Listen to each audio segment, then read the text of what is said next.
Hello friends, नमस्कार। मेरे YouTube channel study point 81 में आपका स्वागत है। हम आज की इस वीडियो में उत्पत्ति के नियम के बारे में विस्तार से जानेंगे, लेकिन आगे बढ़ने से पहले हम लोग कुछ बेसिक बातों को जान लेते हैं। किसी भी वस्तु का उत्पादन के विभिन्न साधनों के सहयोग से होता है। प्रत्येक उत्पादक अपने लाभ को अधिकतम करने के लिए उत्पादन के साधनों में इस प्रकार सामंजस्य स्थापित करने का प्रयत्न करता है कि उसे न्यूनतम लागत पर अधिकतम उत्पादन प्राप्त हो सके। उत्पत्ति के नियम का संबंध इसी से है। उत्पत्ति के नियम को प्रतिफल का नियम और लॉ ऑफ रिटर्न्स के नाम से भी जानते हैं। उत्पत्ति का नियम अल्पकाल में लागू होता है।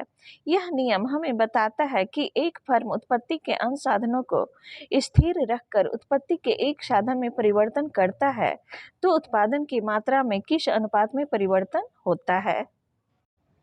इस नियम से हमें इस बात की जानकारी मिलती है कि उत्पादन के साधनों के संयोग या अनुपात बदलने पर उत्पादन की मात्रा में किस अनुपात में परिवर्तन होगा। अब हम लोग उत्पत्ति के नियम की ओर चलते हैं। उत्पत्ति के 3 नियम दिए गए हैं, जिसमें से फर्स्ट है उत्पत्ति वृद्धि नियम, जिसे बढ़ते प्रतिफल का नियम या लॉ ऑफ इंक्रीजिंग रिटर्न्स भी कहते हैं। उत्पत्ति वृद्धि नियम या बढ़ते प्रतिफल का नियम उत्पत्ति का पहला नियम है। उत्पादन की प्रारंभिक अवस्था में उत्पत्ति वृद्धि नियम क्रियाशील रहता है। उत्पादन के अन्य साधनों को स्थिर रखकर जब उत्पादन के एक साधन की मात्रा को बढ़ाया जाता है तो उत्पादन में वृद्धि बढ़ते हुए दर से होती है, अर्थात जिस अनुपात में परिवर्तनशील साधन की मात्रा को बढ़ाया जाता है उससे अधिक अनुपात में उत्पादन में वृद्धि होता है।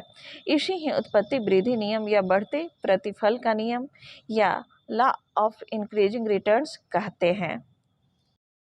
उत्पत्ति का दूसरा नियम है उत्पत्ति क्षमता नियम, जिसे समान प्रतिफल का नियम या लॉ ऑफ कांस्टेंट रिटर्न्स भी कहते हैं।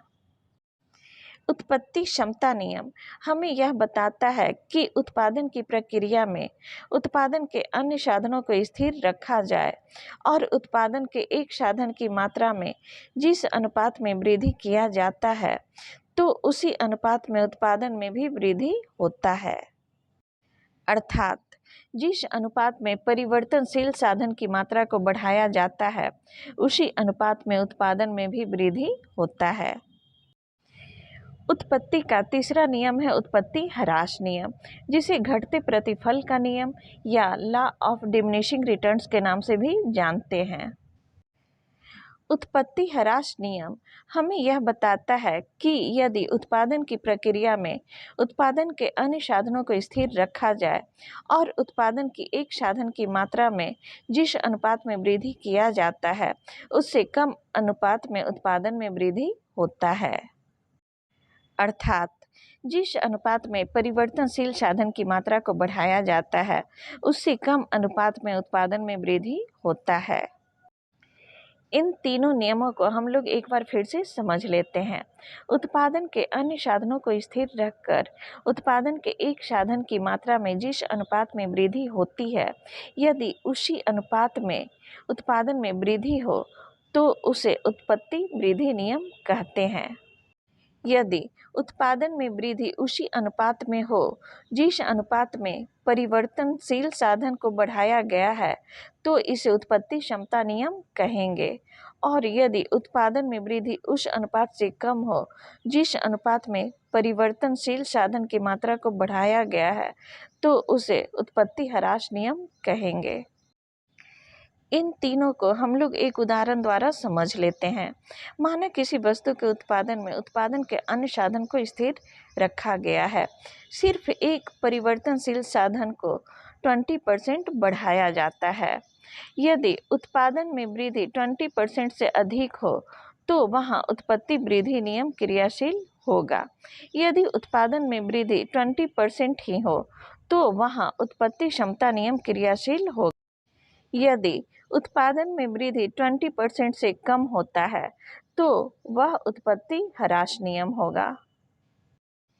इस प्रकार हम लोगों ने आज के वीडियो में उत्पत्ति के नियम किसे कहते हैं और उत्पत्ति के नियम के तीनों प्रकार को जाना और समझने का प्रयास किया।